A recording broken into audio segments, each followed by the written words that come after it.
Oke, saya welcome back to my channel di Taruna Indonesia TV bersama kakak Dewa Gede Tantara Tesa Putra. Dan di video kali ini kakak ingin membahas pertanyaan dari kalian ya, karena banyak banget yang bertanya apakah tes kesehatan tahun ini menggunakan sistem gugur atau tidak. Nah, jadi ada beberapa alasan mungkin yang kakak akan jelaskan terkait dengan sistem gugur, dan tentu ini juga terkait dengan kebijakan-kebijakan yang udah kakak dapatkan selama ini. Jadi kakak jelaskan berdasarkan apa yang ada.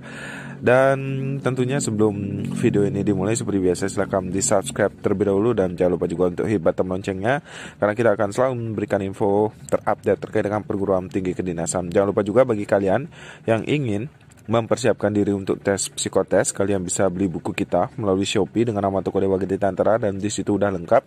Untuk rincian isi dari buku itu bisa kalian cek di Shopee, karena di deskripsi sudah kita jelaskan. Kalau pengen cepat pengiriman, kalian juga bisa pesan PDF kita melalui DM Instagram di @taruna_indonesia_tv tentunya. Dan semua, baik itu buku ataupun juga PDF, akan mendapatkan grup yang akan kita bagikan juga soal-soal dari psikotes sebagai persiapan kalian. Dan kita akan lanjut sesuai dengan topik. Baik, jadi tes kesehatan. Berbicara dengan tes kesehatan, ini dilaksanakan dari hari kemarin ya, dah lusa kemarin, dilaksanakan sampai dengan tanggal 22 Juli.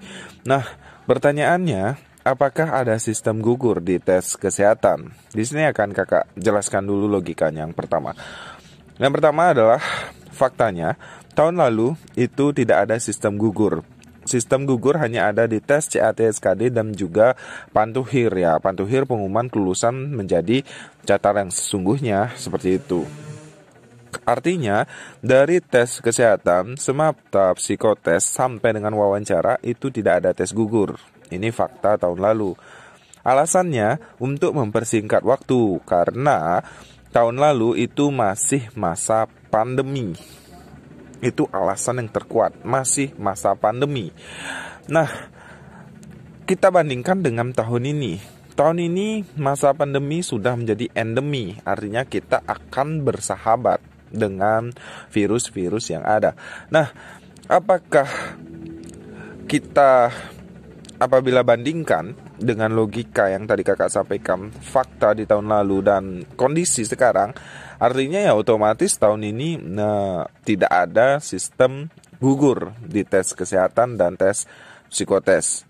Ulangi, artinya ada sistem gugur ya. Artinya ada sistem gugur di tes kesehatan dan psikotes kalau ngelihat situasi kondisi endemi sekarang ya. Tapi kalau fakta dari kebijakan, nah sekolah perhubungan ini menganut sistem BLU, artinya pembiayaan mandiri, tidak menggunakan bantuan dari negara. Artinya sekolah akan mengelola untuk membiayai dirinya sendiri. Itulah kurang lebih pengertian dari BLU. Nah, apabila kita melihat dari kebijakan itu, sepertinya sistem tahun lalu akan kembali berlaku ke tahun ini.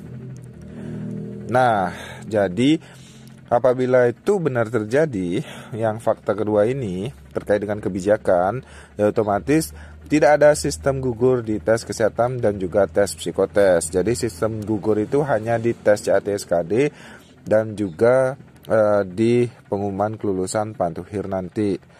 Nah, jadi itu yang dapat kakak sampaikan kepada kalian. Semua itu berdasarkan logika dan fakta dari tahun lalu serta fakta kebijakan yang ada di sekolah di bawah naungan Kementerian Perhubungan. Mungkin semoga itu bisa menjawab pertanyaan kalian, dan tentunya kita akan lihat ke depannya. Kalau melihat dari segi jadwal ya, segi jadwal juga, kalau melihat dari segi jadwal, di mana setelah bulan Agustus kalian udah masuk kampus, ya otomatis kakak rasa tidak ada cukup waktu ya untuk melakukan pengumuman sistem gugur. Kalau kakak sih condong ke tidak ada sistem gugur. Mungkin itu, mohon maaf apabila ada salah kata atau salah tingkah. Jadi ditunggu info-info selanjutnya dan tetap semangat.